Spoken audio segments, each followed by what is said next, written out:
went to the dinner with the Queen and I was with the Queen and the President just last week, yes. For an American, I kept trying to figure out why am I here? How did this, did I win a ticket? Is this Charlie and the Chocolate Factory? Excuse me, lady, do you run this place? There we are. We were off on, there's my white tie and tails. You look very smart. That is not a rental, by the way.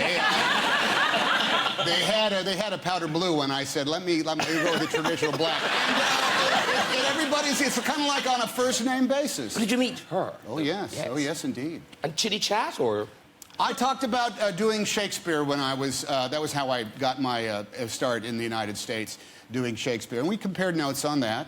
She did say this: we love to go to the theater. I'm not going to do an imitation of the Queen. So if I fall into that, you cut it. You cut it. Take it out of the show. And she said, we love going to the theater, and my sister, we love to go to the theater. And my sister could go to the theater and hear a song once and then come home. And I said, play it on the piano? And she said, yes.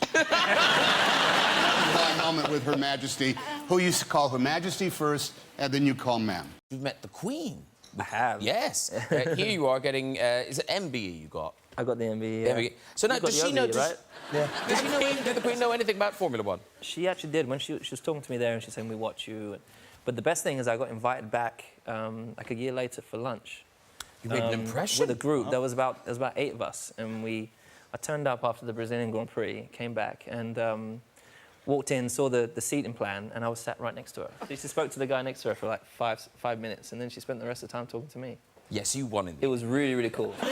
Bake Off, you know, it opened all these doors to you and all sorts of honours and things. And but one of the biggest thrills must have been when you got to bake the Queen's birthday cake. Yeah. There you are. She's the one person that I met that made me the most nervous. In fairness, yes. Like, you never imagine. Like, my dad now introduces me as, this is the daughter that made the cake for the Queen. I don't even have a name anymore.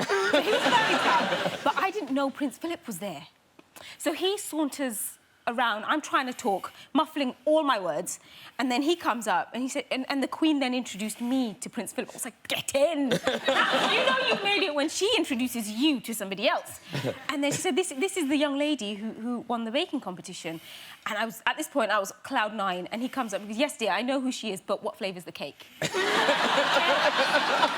could not care less. Since we last saw you on the show, much excitement, hoopla, hurrah, you've got your OBE from the Queen. I have.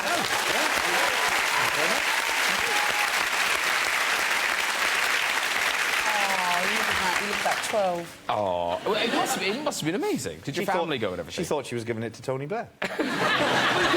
Did she? Did that come up? Well, she did say to me, because she... I mean, this is so extraordinary thing. We drove into Buckingham Palace. I went with my...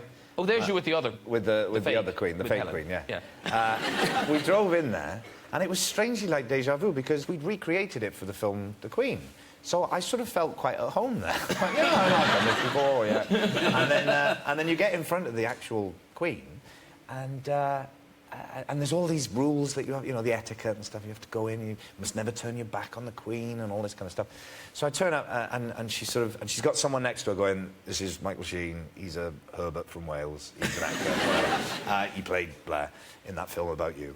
And you come up, and she comes forward, and she sort of shakes your hand, and then she sort of puts the medal on you, and then she said, so what are you doing next? And when I told my agent in America that, she went, oh, everyone's an agent. What are you doing next? And I thought, the truth was that I was about to do a film called Tron. But I thought that probably wouldn't go down well with the Queen. She might not get that, and I've only got a short amount of time to talk to her. So I said, I'm doing another film about ex-Prime Minister Blair, and this one's about his relationship with President Bill Clinton. And she got a little sort of sparkle in her eye, and she went, ooh, that must be awfully difficult. That you seem to have lived most of your life wanting to meet the Queen. Well, it was, yeah, when I was quite young, I saw the Royal Variety Show, and the comedian that was on had met the Queen. So I assumed that meant you must be really funny to meet the Queen. You have to be, like, she says, he's funny enough to meet me. I thought that's how it worked. Did it command you to be funny? Yes, in the Royal Command performance, they literally command you, you know. then finally, this year, and it genuinely was true that at the end of the book, I was trying to think of a way of ending the book, and I'd mentioned wanting to meet the Queen in the book. And literally, as I was trying to finish it, I got a phone call to ask if I could do the Jubilee concert this year and host it. And I thought, this would be great. I get to meet the Queen. And there was so much pressure. Everyone, I mean, we were all nervous about doing the gig, but I was more nervous about ending my book. So I had to meet the Queen. And I had to get the photo. And so that she come, and they chucked out everybody that wasn't... It was such a small room. So the person who was going to take the photograph couldn't take it. So she said, I'm being thrown out. It's just you lot that were in the show. So she hands me the camera, and I see Alfie Boe, the opera singer, and I go, Alfie, mate, don't mess this up. There's the camera. Make sure that when you've got to get this shot. Yeah. I think if you have a look at the shot, it's not exactly what you call... Everyone's in it. Everyone's in it. I'll tell you what. I recognise that bloke. You recognise the bloke? Yeah. If mine...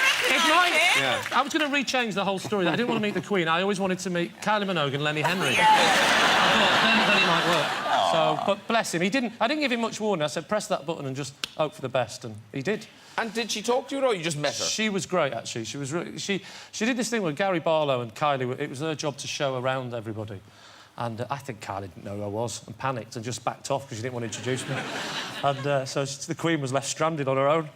And we were making polite conversation around. I saw the Queen looking around as if to go, usually I'm dragged away at this point, but no one's coming together. Famously, you were very close to Princess Diana.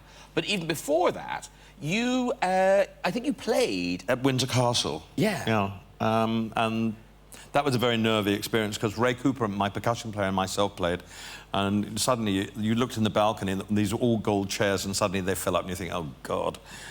We played and I came down, I changed, and I was in a ballroom with a band and Diana Spencer, she wasn't Prince Charles's wife, and she said, do you want to dance? So, I can't dance anyway, but we did a faux Charleston, and then we went into dinner, and then it was a buffet dinner, and then Princess Anne said, shall we go to the disco? And I said, fine, it's the quietest disco you've ever heard. And I was dancing with Princess Anne thinking, you know what, I was born in a council house, it's very surreal.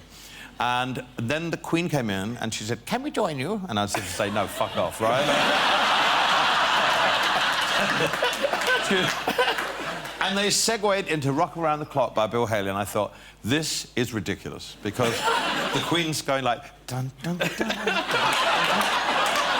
And it was one of the most, to that point, surreal moments of my life, because, you know, after being born in a council house in Pinner, and you think, and remembering Rock Around the Clock by Bill Haley, the odds of you dancing with the Queen at Windsor Castle that were very, very long at that point.